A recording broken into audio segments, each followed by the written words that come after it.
Welcome and thank you for tuning in. You're listening to the Beyond 50 radio program. I'm Daniel Davis.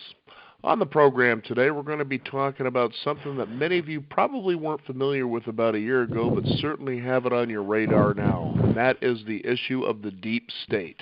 After all, with President Donald Trump trying to eliminate the deep state and vying for a second term in presidency, we certainly have a lot of chaos and uncertainty when it comes to the elections.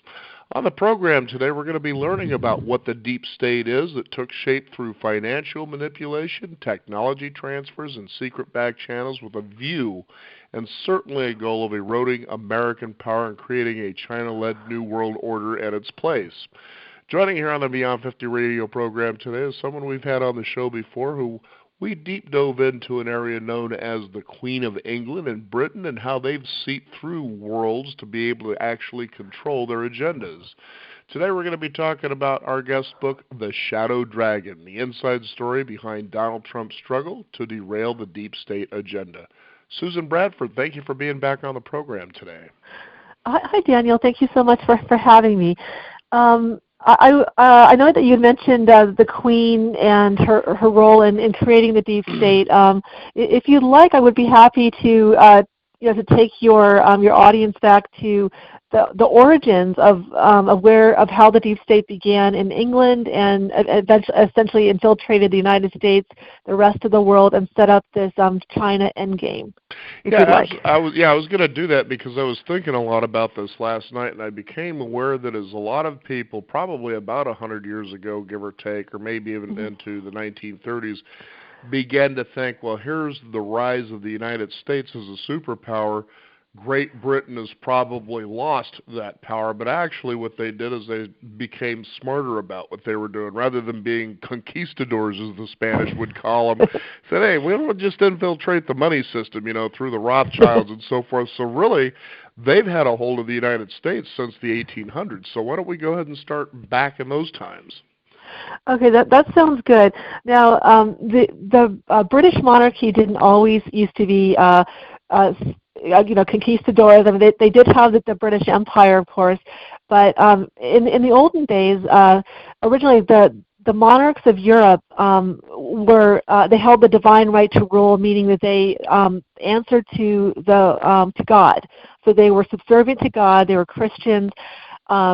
And they, of course, wanted to expand their empire throughout the world, which was as part of their goal of expanding God's kingdom here on earth. So they were servant monarchs. They served their people, as the Bible advises.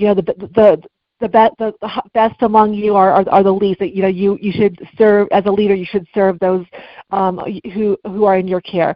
What happened? What changed things was that in the 1700s, the Rothschilds, who were they were the leading international bankers, began to take over governments through financing. And so what they would do is they would counsel monarchs and leaders to engage in war with each other. They would finance both sides, create debt, and then they would end up owning the bank and owning the finances.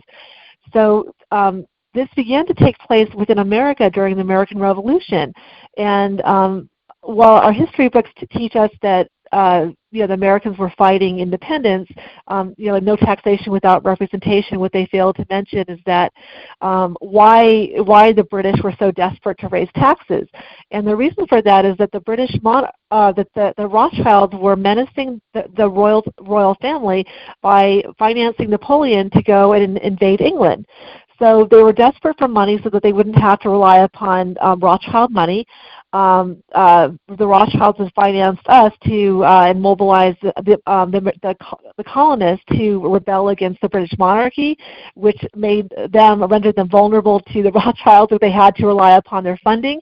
And the Rothschilds broke the Bank of England, and then once they had acquired the bank, they owned the British monarch, and they acquired breeding rights into the British monarchy and to the monarchs around the world. So that began their agenda of gradually taking over the world, placing it under control, and they were essentially Satanists. So they didn't want to serve the world. they essentially wanted to own it, and then once they owned the world, they wanted to remove all of the unnecessary inhabitants who were then drawing upon the revenue and the assets that they believed belonged to them. So that's a start, anyways. Yeah, and it's pretty crazy to think about the fact that they've seeped their way in and then created the kind of, I guess, reality that we've all experienced as normal. But now it doesn't seem to be that way for us, especially with this election and this whole 2020 situation. What are your thoughts on that? Yes. So we are now facing, what appears to be like a massive election fraud through, the Dominion voting systems, Smartmatic, and what has been discovered is that China provided the chip for that technology, and this was done in part because China, most of our technology and our corporations have moved over to China, so we're unable to produce that technology ourselves. But what we're seeing is part of a broader agenda. And again, going back to the City of England, before the World Wars, the Rothschilds, who were advising the Parliament and the British monarchy, had determined that they wanted to tap the unlimited markets of China, because they were looking at the billion-plus people who didn't have resources. They thought they could develop China. They would become exceedingly wealthy through public assets, and then they could provide the goods and services delivered by their corporations to those people, and also exploit them for cheap labor. So they set out an agenda to elevate Communist China to leader of the free world, since they wanted to control their governments and and the economies within them. They set up a tyrannical regime, within China, and they also decided that they would reduce the United States to a bankrupt welfare society. And the reason for this is that we were the most powerful country in the world, with unlimited natural resources and abundance and opportunities for personal advancement. And this was a country created of, by, and for the people. And of course, the Rothschilds weren't interested in freedom; they wanted tyrannical control. So they set up. A dynamic whereby they would destroy the United States and then elevate Communist China. So after the World Wars, which they were kind of involved with financing different aspects of that, and that's a different story in and of itself. But after the Second World War, which concluded with the Yalta Conference, there was one aspect of that conference that was not reported in the media widely, and that was that they would agree to this plan.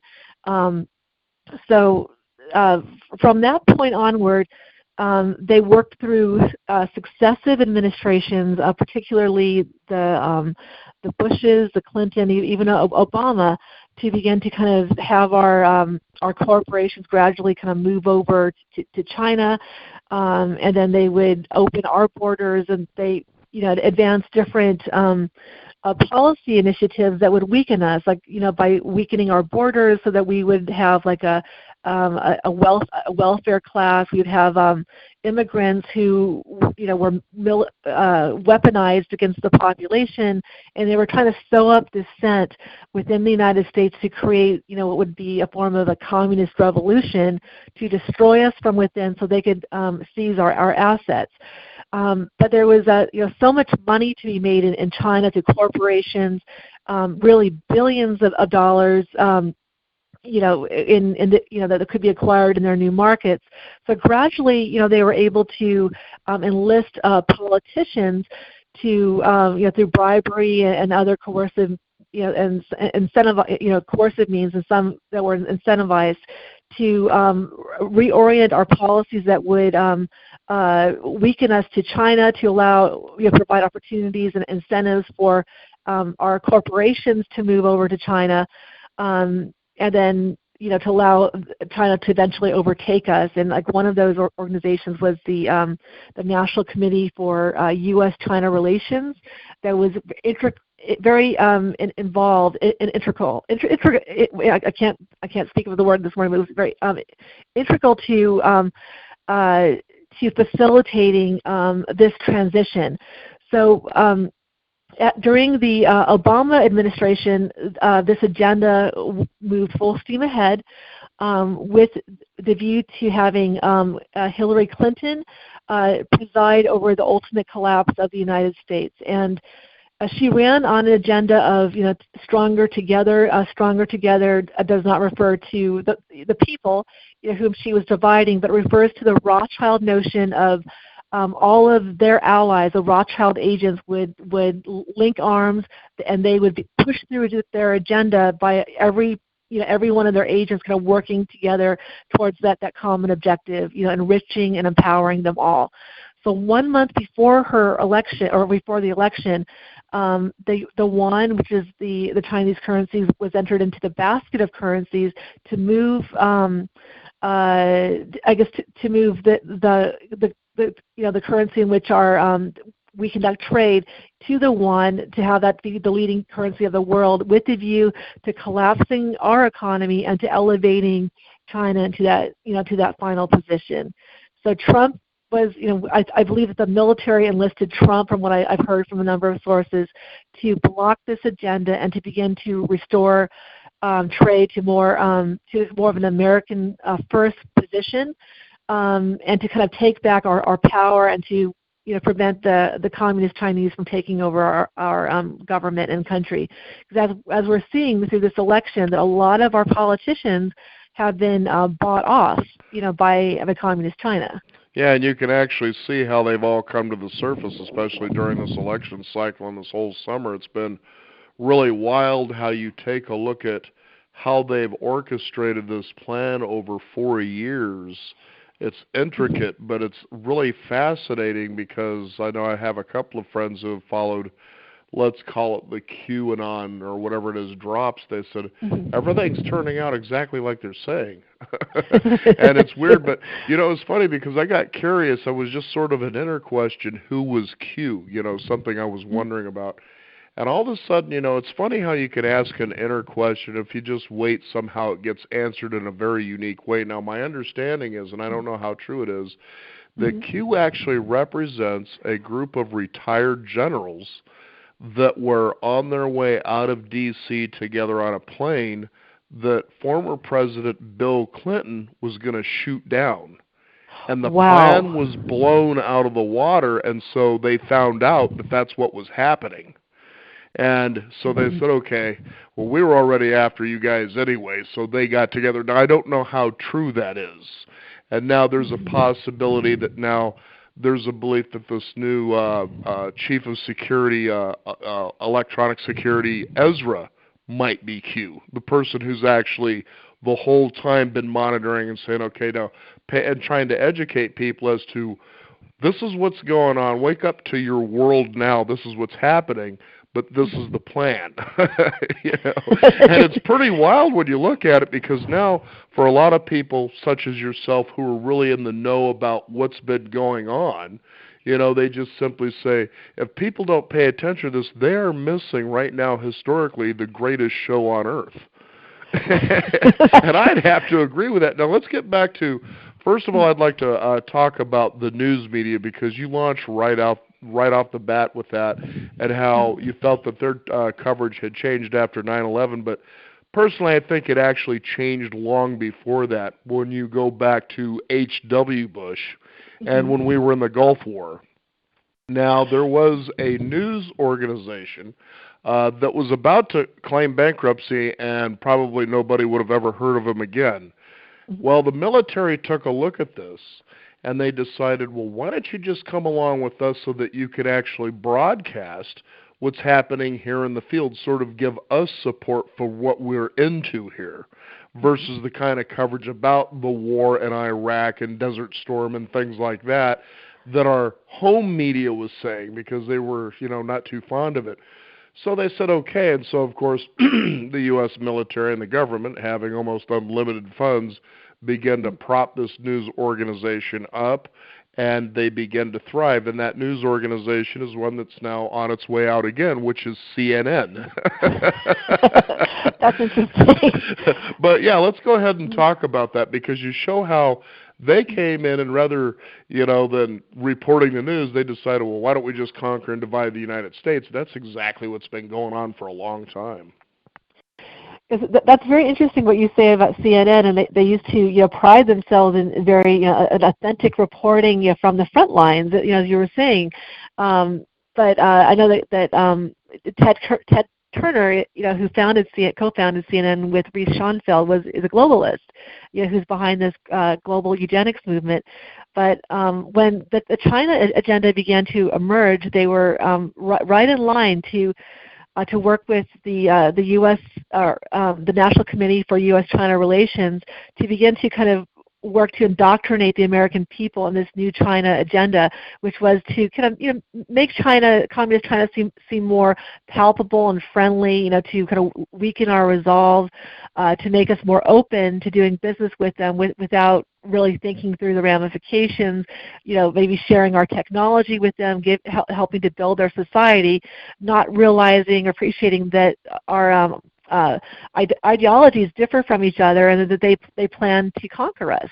So they were heavily involved with providing the propaganda that indoctrinated the people into accepting the rise of communist China at our expense. And it's really also fascinating too, as you look at all this, and then people are starting to really come to understand Hillary Clinton and her hidden agenda if she became president of the United States, which is to basically do what now it seems that the possible Biden administration might be doing. So what is it that they're doing that people should know about, according to your book? Okay, are you talking about the Clintons or Biden? It's actually, they're all kind of one and the same now, aren't they? Yes, essentially they are. Okay.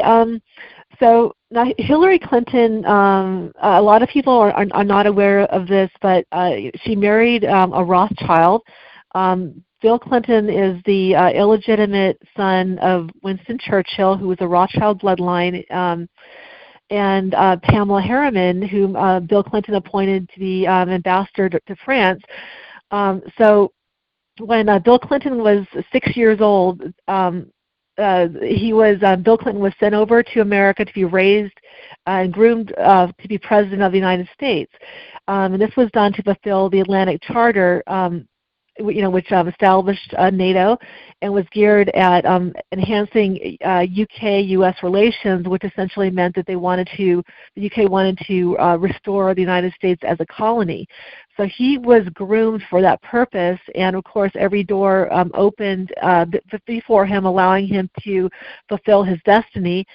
He attended Yale University, which was key in fomenting the communist revolution, educating Chairman Mao, and kind of facilitating the rise of communist China. So Bill Clinton was actually not a favored political candidate when he began to run for the presidency, because of all of the scandals that dogged him and Hillary Clinton back in Arkansas. So the Communist Chinese essentially bankrolled his campaign and his reelection campaign, and in return, he offered China seats on the Trade Council. He shared national security secrets and so forth. And Hillary Clinton, who was involved in acquiring patents, some of which she allegedly stole, was trying to kind of corral our technologies, the patents for technologies, and then sharing them with communist China. So the Clintons were very aggressive in lobbying for China's entry into the World Trade Organization.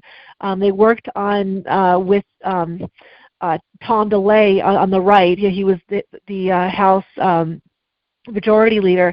DeLay mobilized the Republicans, and this was done for corporate America. So essentially, our corporations, the mega corporations that are controlled through interlocking boards of directors at the top by and ultimately answer and are controlled by the Rothschilds, would and they're also subsidized by the taxpayers. Many of them have grown to their current size by through public financing, through tax incentives, through legislation that has enabled them to corner markets and succeed despite whatever market conditions they would find themselves in at the expense of small business and their competition.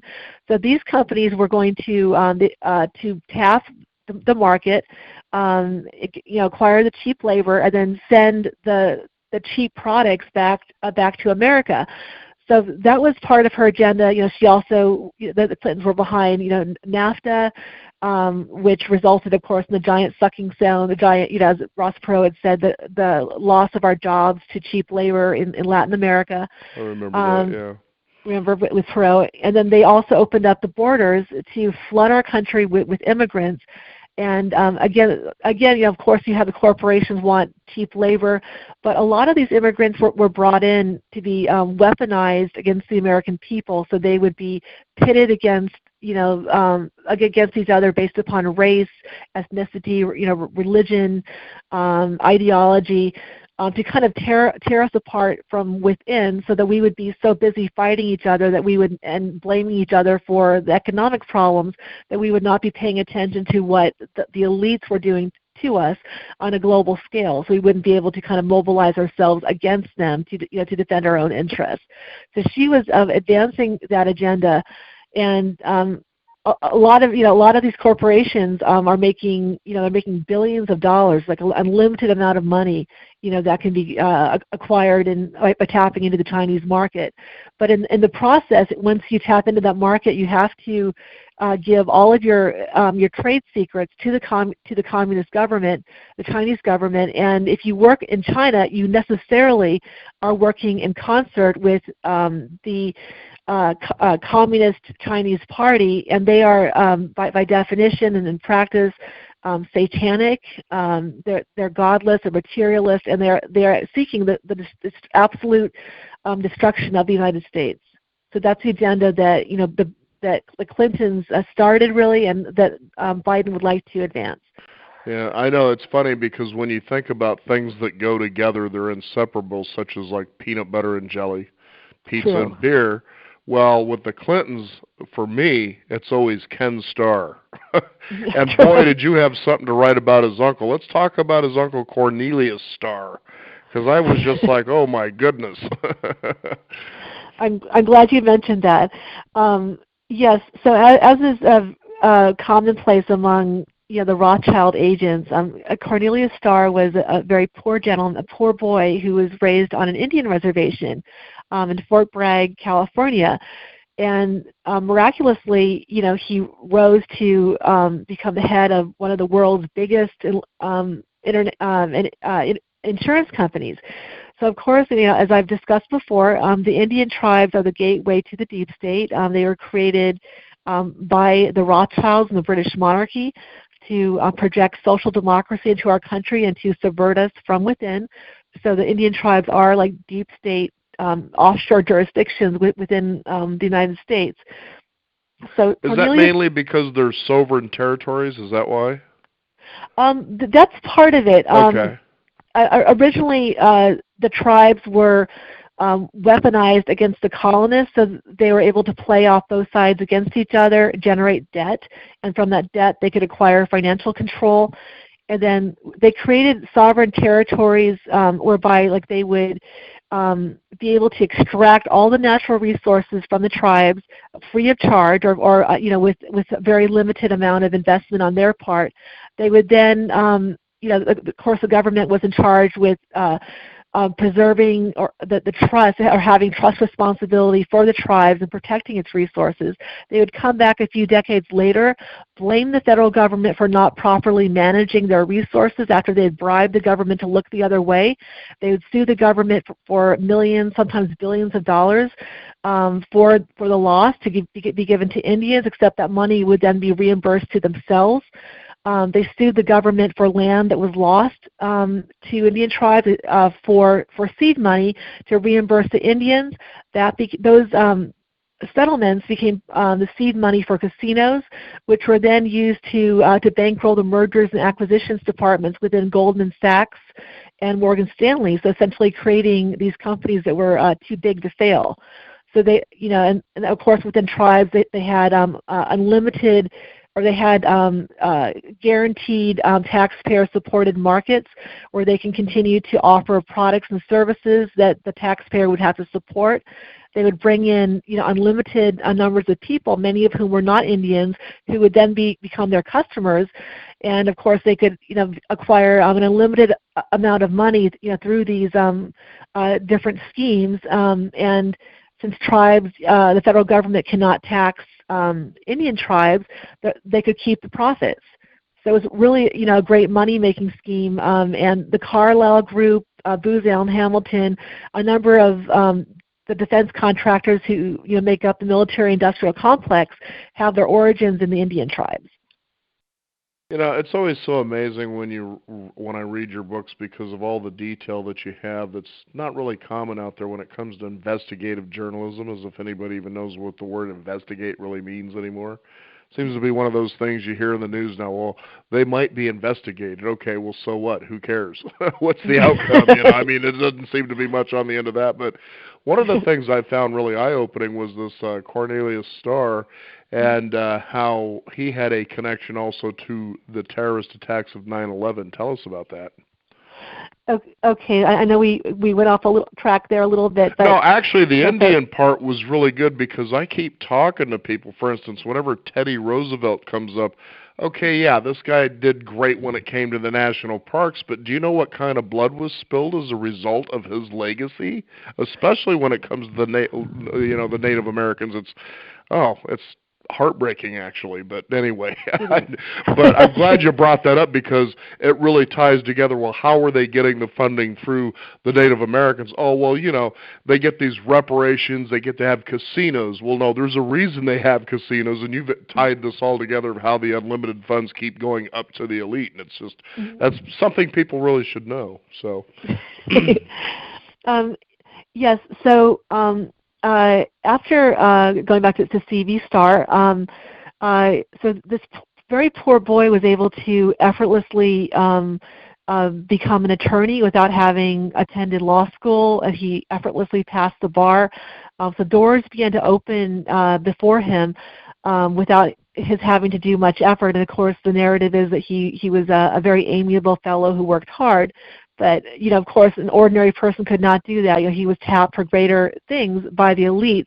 And they used him as a somewhat, anonymous, nondescript person whom nobody would suspect, as one of their agents. So as the elites were planning to tap the market in China, they had CV Starr relocate to China, where he took advantage of extraterritorial laws that enabled him to establish his company, an insurance company, under the laws that would apply within the United States. So through insurance, he was able to insure individuals, businesses, and kind of map out all of China for the business community. So insurance was a form of intelligence gathering. As an adjuster, you can ask, you can acquire information on the infrastructure, on households, and so on, for the purposes of providing a premium and determining risk. So he was able to map out all of China through his insurance company.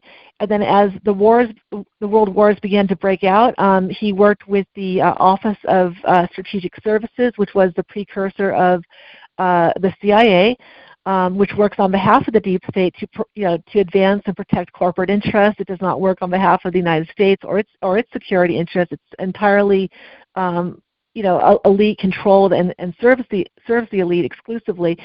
They were able to kind of gather intelligence on China. He worked with Henry Luce, who was the founder of Time magazine and other establishment periodicals, and they began to kind of work together to coordinate the media to advance in a narrative that would make the American public, kind of open to to communist China, and they could have promoted a narrative that would advance that of the elite. So this was at a time when they were kind of laying the foundation for communist China to kind of take over the world.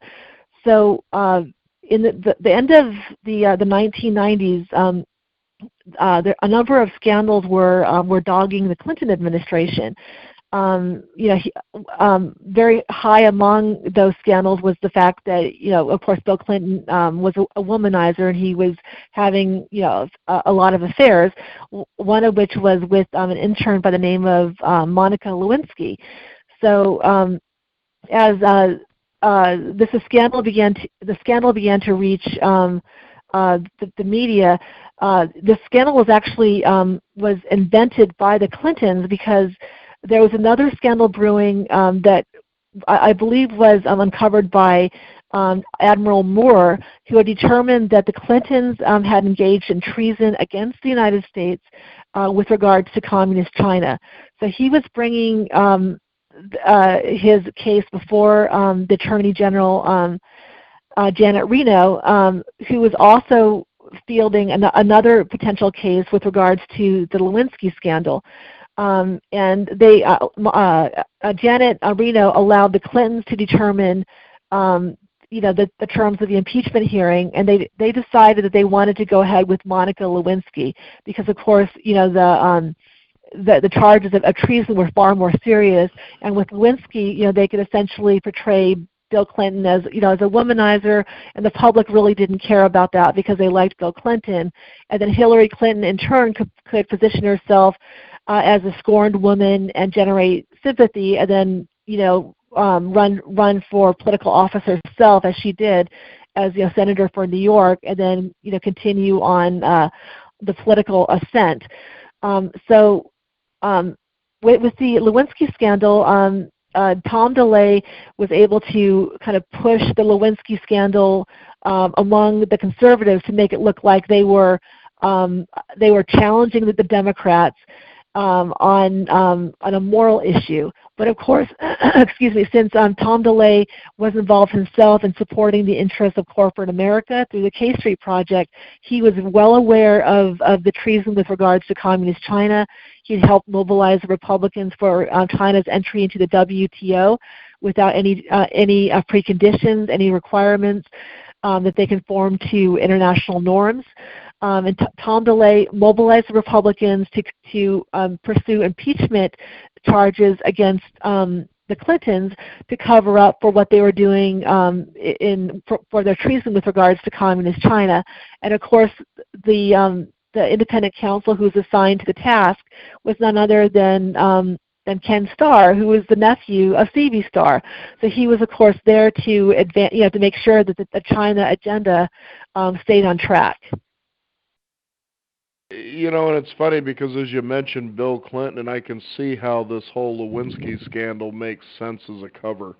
Because you're right that people, because they liked Clinton, in fact, I remember there was a lady I came across who was really good about reading body language and facial recognition. She could tell you a lot about a person based on those attributes, and said, Bill Clinton, ooh, this one's a bad boy. He wants to do things, and he wants to get away with it. He wants you to like him for it. And that's he was exactly very charming. how he was.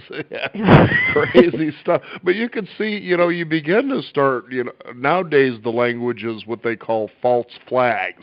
When something goes on over there, something's happening in front of you that they don't want you to see. And I thought one of the craziest ones, and when you brought this name up, this guy just, even when I was a kid, I'm like, there's just something about this guy I don't like. But anyway, at one point in U.S. history, this was back in the 1970s, this man considered Daniel Ellsberg, who was outspoken about what he thought was wrong with the Vietnam War and what was going on over there, and he was really pulling the lid off of that. This man was quoted as saying, Daniel Ellsberg is considered to be the most dangerous man in America, coming out of the mouth of one Henry Kissinger, which I believe was the most dangerous man in America. Let's talk about this nasty little snake here. I mean, I start looking at Dr. Fauci when I first seen him, which was earlier this year, and I said, this guy's just like Kissinger. He loves Yes, being on he the is. camera and lying to you, and he knows he's going to get away with it. So, anyway. Yes, Kissinger should have known better. He was a Jew a German Jew who escaped from uh, Nazi Germany, and after the war, he joined the American forces um, to kind of, I guess, to punish the Nazis. And I think he was involved in some type of intelligence operations. And very quickly, of course, since the city of London controlled intelligence in Europe during the World Wars, he was recruited by British intelligence and tapped to advance the China agenda. So he was mentored by uh, I can't remember which political leader off the tip of my tongue, but he was mentored by one of the British political leaders who was key to mentoring Chairman Mao, and who was also advancing this agenda. Which also included world international communism. He wanted to transform the United States into, a communist state. So Henry Kissinger was picked up by the Rockefellers, who were America's leading oil family. They were also robber barons who were they were working in concert with the City of London to advance their agenda within the United States. So they were, geared at eliminating competition, enlisting the federal government to build their businesses, to subsidize their businesses, and then to eliminate competition to their market. So through them, the City of London was gaining larger market share, and the Rockefellers were key to controlling these growing multinationals within the United States, which they then controlled through interlocking boards of directors, universities, foundations, the media, all of which were working in lockstep together to advance, their end game. So Kissinger rose up through the ranks, and once he became Nixon's Secretary of State, he worked towards opening the doors to China, and then also facilitating the transfer of our technology to Rothschild's Israel, China, and Russia. So he was pitting, Russia and China against each other. America would then, supply the weapons to both sides. The international bankers would finance the skirmishes, finance, the weapons sales, put those countries into debt. And they were engaging in the same sort of shenanigans that they had pursued throughout the world. And Kissinger was actually key to that agenda, and he also colluded with Chairman Mao and how he was going to weaken American resolve and flood the United States with immigrants who would be weaponized against the American people, and to kind of destroy the United States from within. To elevate communist China to world leader, and to global leader. Now here's what's really wild about all this. Now people might look and go, well, this lady sounds credible. She's done her research, but how do we know a lot of this is true? But see, you got to pull back and look at the whole picture. Now, when you consider the 1970s, especially when everybody was, oh, geez, Richard Nixon opened up the gates of China, that sort of a thing, and then you look at the real players and what was really going on. Then you also consider the early 70s is when what do you want to call it, the technocracy or the green movement actually got some CPR through one David Rockefeller. Okay, now people were, well, what's this technocracy stuff? And Patrick Wood, he's an excellent author out of Arizona who's written several books over 30 years about what this whole thing is, this new Green Deal they're calling it now. And you realize that when that got new breath, this was a Rockefeller. Now, the Rockefellers, as anybody knows, was also, just as easily in bed with the, now I'm trying to remember the other guys, the Rothschilds. And all these guys cared about was money. So this guy Brzezinski comes ambling along and gets Rockefeller's ear and interest. And the next thing you know, he goes, now we can begin to move this along. Now, what's fascinating is there was a picture that my wife had showed me about, I think it's 5 presidents.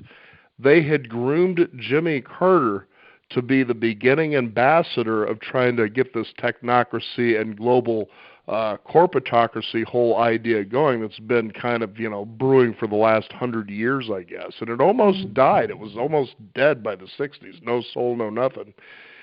Jimmy Carter, you skip Ronald Reagan, then you've got H.W. Bush, George W. Bush, Bill Clinton, and Barack Obama. These are the 5 men that have actually sold the United States down the river. Now, I would like to say they almost got away with it, but they didn't. But we'll find out, won't we? That's what all eyes are on this election and the whole bit is, did they pull it off? That's 5-1. So when you take a look at what you've written in your book of this great research, you see here's these other sources that are saying, well, here's some ways to fill in this now. Does it all start to make sense? And you just sit there and, like a Jewish person, you slap your head and go, wow, I didn't see it in front of me before. That's correct. Now, the technocracy was also launched by the Rothschilds with the coronation of Queen Elizabeth, and they had planned back in the 1950s to tag and trace every American or every citizen in the world because they viewed us as their assets. So they wanted to be able to corral and ration resources to their assets, and as needed, exterminate or extinguish them when they had fulfilled their purpose, which was serving them. So the technocracy that Jimmy Carter was party to was really a continuation of the Rothschild agenda. And this Green New Deal movement that Kamala Harris and Joe Biden are behind, which you mentioned, is really part of the same agenda of deindustrializing the United States. They want to eliminate gas consumption, so you'll no longer be able to drive cars. You'll be dependent upon either self-driving cars or go back to driving bicycles like the Chinese. And they want to kind of reduce our standard of living, and this is not so that they can preserve the environment. They're not concerned about their environment. In fact, a lot of their companies have polluted it, and they've been involved with reducing the nutritional value of our foods. And this is all about money for them, really. It's all about money. It isn't. In fact, they don't care about politics in this whole thing. They just care about how do we make money and we make sure we stay in control. And that's exactly all it's about. So that's exactly right. How can we take every last dollar we can from the American people, from the people of the world, to make sure we have it all, and then it leaves them with next to nothing. And I think with this Green New Deal, with the Great Reset, that they want to own everything and then have the people pay taxes on whatever they need. So the people will not be able to own anything; they'll own it all and have all the money. Yeah, I totally agree with you. Now, one of the things that I've been talking about with people, especially those who don't seem to be in the know, they just look at the election. Well, I'm voting for Biden because of women's rights. Well, okay, well, that's interesting. And I don't say much, but one of the questions I'll ask, do you know what the Trans-Pacific Partnership really was? Now, this was one of Barack's big gleaning moments here, but let's talk about what that was, and because that was one of the first things that Trump, when he came into office, says, we're done with that. I believe that the Trans-Pacific Partnership was about developing inroads into Latin America and then linking those markets with China. So essentially, it would have allowed China a foothold, which it eventually did, even though it didn't quite pass. It would allow them a foothold within our sphere of influence, which was like Latin America. And it would also give Barack Obama the ability to be in full control of our immigration, so he could issue executive orders that would change our immigration policies permanently and essentially allow immigrants to flood in without any quotas or any restraint. Yeah, that wouldn't have been a great idea for America, would it? No, absolutely not. Yes, it would have reduced us to a third world status. Now, when we talk about China, what do you think the U.S. should do to deal with communist China? I think that the countries of the world need to work together with the nationalists within them, because communist China in and of itself isn't a bad country. I mean, it's infected with the same disease that we are, which is Bolshevism, communism, and Zionism. That are working on, they're essentially like ideologies advanced by the Rothschilds to enslave all of humanity. And I know that there are nationalist movements within China that want to eradicate the corruption. And while a lot of Americans are concerned with the new Belt and Road Initiative that they've launched, which is essentially the Belt and Road Initiative is a new economic global system that is separate from the Bretton Woods system that was that the West launched after World War II. And the reason that they launched this is that they were tired of the global the corrupt system that the Rothschilds were advancing, which was impoverishing countries worldwide and enslaving their people. So they developed a separate type of market. So I think our job now is for the nationalists to work with each other to kind of eliminate the corruption within our ranks and to go back to a type of international free trade that would be mutually advantageous and not based upon predatory trade practices and exploitation. That would be fair, balanced. Would conform to laws, ethical standards. So I think I'd like to see us kind of move in that direction. And I've also heard, again, on the horizon, that there's a possibility that actually Xi Jinping and Vladimir Putin actually want to work together with Donald Trump, because it's really about just expunging the central bank and the Rothschild system entirely. That's absolutely correct. Let's go ahead and shed some light, because people go, what, are you kidding me? Well, look, we were out of the Cold War with the Soviet Union back in the 70s. Reagan opened the gates and tore down the wall, and China, we seem to be, in good relations. Myself, when I began my spiritual journey, was in Asian philosophy, and so when I was hearing about how the Chinese were overrunning Tibet and communism, I'm like, well, that doesn't sound like the China that I read about. And so let's shed some light on this trifecta, if you will. Absolutely. So Kissinger had to go back a little bit before Kissinger. The Rothschilds, of course, and Wall Street had financed the Bolshevik Revolution that resulted in the murder of Russia's royal families and the looting of their assets. Now, are we talking about the Romanovs specifically, or? Yes, the Romanovs and their. You see how much you've taught me already. I love it. I mean, people really should read your books, because they'd be like, "That's not the history we learned in school." Well, yeah, the history you're learning in school is to hate America. Well, there are reasons, to not like some of the things we did, but the spirit of the country is what we pay attention to. But anyways, you were saying. Oh, that's very sweet. Thank you. Yes. So. The new plutocrats who emerged from the Bolshevik Revolution were those who had stolen Russia's assets.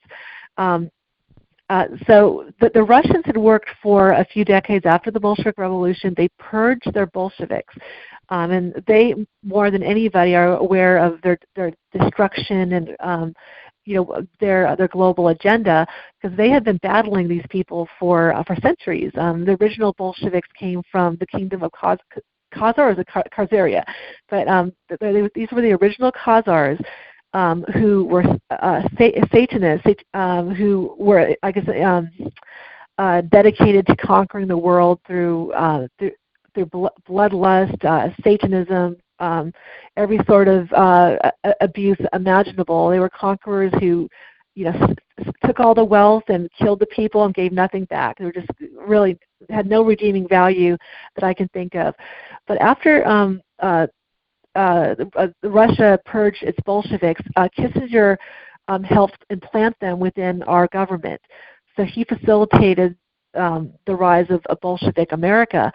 So once the Bolsheviks were removed from Russia, that country then was dedicated to restoring the church and to spirituality and respect and reverence for God within their country. So they've engaged in more of a cleansing experience, and are now nationalists who want to work with Xi Xi Jinping, who's also a nationalist, to kind of eliminate the corruption, to destroy the grip of these satanic international bankers so that they can serve their people. And I know that Trump is also a nationalist, who wants to restore the spirit in which our country was founded. So they are Bolshevik Russia. This no longer exists. The Cold War is over. And any threat that that Biden is facing from Russia is due to the fact that they see Russia as a threat to their global agenda. So the three are then kind of in some way working together. Then it sounds like they are. At the same time, there are ties between Zionist Israel, communist China, and some kind of Bolshevik elements within Russia. And I think that Putin is doing business with Israel, which in and of itself isn't a bad state, but it's infected by the same cancer that has infected the rest of the world. So they've kind of balanced that relationship. Yeah, gotcha. So let's talk about this because it was kind of brought up in the beginning when you said that the U.S. military actually brought Donald Trump in. So is his presidency really like a military sting operation? Is that what's going on here? Yeah, now I can't really speak on this from first-hand knowledge, but from what I've heard from a number of sources. Well, with your kind of research, I figured you knew everything. I wish I did. Thought I'd take a shot and see what's going on here. So. Well, what I've heard is that that the military recruited him. He was of course duly elected, but that originally in 2016 the machines were rigged to support Hillary Clinton. And the military intervened to unrig the machines, ensuring that Trump acquired the votes that he actually earned. But Trump was recruited by the military to to kind of reverse this agenda. I believe that he has nationalized the Federal Reserve, so he's kind of removed the grip of these international bankers on our economy, or he's weakened it. Mm-hmm. He's also engaged in some arrests at the Vatican. And the Vatican, of course, was where the Rothschilds had shored up a lot of their stolen wealth. So he has recovered some of that, the gold that was shored up there. His attack, which has exposed the illegitimacy of the British monarchy, has resulted in the abdication of the Queen, as she has now announced that she will be leaving office, or not leaving office, but stepping down. So he is taking steps to kind of gradually pull out the different, or to dissolve the deep state. So he's kind of hitting on specific points. Yeah, and it's funny because again, as I even try to attempt to talk to anybody a little bit about this, and you can always tell. I'll simply say, so what do you think about the elections? And you'll learn volumes about where anybody's at on anything. And then you realize, well, maybe I'll just go get a donut and talk to somebody else, kind of a thing. But you take a look at what's at stake here, and you have to wonder, as elaborate as this whole plan is, because the whole thing is, as it keeps being said, is it needs to be brought to the surface so that people can see this for themselves. Otherwise, it's easy for the media to make it be other than what it actually is. And it wouldn't be hard. I mean, look at how ridiculous it is now. It's really hard to even find good news, rather alone accurate news to begin with. And then you realize all this has been happening, and you have to ask yourself, if President Trump, and it's only an if, he doesn't get a second term in office, will everything they've moved forward with continue, or will it just be done with? That's a very good question. I believe that there are forces within the federal government, particularly within the military, that do not want the United States to fall. So I believe that they will do everything in their power to ensure that does not happen. From what I've heard, and I've not actually seen the paperwork, but this is coming from sources that are, that should be, credible. That Biden has essentially committed treason, and there is no chance that he will be inaugurated or that he will serve as president. That essentially right now the narrative and the drama of what they had wanted to happen is playing out, but that this will be checked. But given that the Democratic Party is so heavily in bed with Communist China, I think they are going to try to move ahead with the agenda as much as possible. And I know also that since the deep state is falling and they have wanted to cause inflict as much damage as they could upon the American people, that as they move out the door, they're going to try to inflict as much damage, as much chaos as they possibly can before they finally leave the scene. But I don't think that he will be inaugurated. But I think they're certainly going to try to get him in there. Because if you can imagine, look at all the crimes these people have committed. Well, yeah. They stand to lose a lot. Yeah, exactly. And you're going to go out kicking and screaming. And it's there's a wonderful movie I really enjoy watching every once in a while, starring Warren Beatty. It's called Heaven Can Wait. Mm-hmm. And the interesting scene is in the beginning of the movie, he ends up going to heaven prematurely. He's looking forward to playing in the Super Bowl with the Rams. He's a quarterback. And so he's up there, he goes, well, you guys made a mistake. He says, I wasn't supposed to die now. I was supposed to go into the Super Bowl. No, well, what had happened is they pulled him out of what was a potential crash that he was about to have on his bicycle in a tunnel against a truck. So, so I just pulled him out, so it was, no, he's not expected for another 40 or 50 years. But what's funny was the quote that the assistant of God says, do you ever notice the likelihood of somebody being right greatly improves by how many try to prove him wrong? And boy, you hear a lot of screaming going on here, so we must be onto something here. Yeah, I think as Shakespeare said, or Hamlet said, thou doth protest too much. Yeah, exactly. Now, here's something I would like to bring up, and that is you've got the title of your book, and there was a speech toward the end of your book. You talk about The Dragon Speaks. Now, who is this, and what was that speech about? Okay, that was a military leader, and I wrote the book about a year and a half ago. I can't remember the name of the fellow. He was a Chinese military general, and he had outlined his plans for America, where essentially, how they had planned to take over the country and exterminate its people. Just as to give some background to this. The Rothschilds are very good at pitting people against each other, and one way they do this is that they try to appeal to the vanity and the narcissism of different interest groups. So they've told the Chinese that you have 1 billion people on your continent, you're the chosen people, your civilization is far superior to the West. And since you share a genetic makeup with the Native Americans, which the Rothschilds also control and manage, you have a right to take over the United States because that is your country. You are the original Americans. So that speech that he gave is it speaks to this, so that they believe they are entitled to the North American continent. They're going to get it. They're at war with the American people, and they intend to do whatever they have to do to reclaim the land for themselves. You're totally right about one thing about the idea of vanity. I remember Al Pacino in the movie The Devil's Advocate. He said his favorite sin was vanity.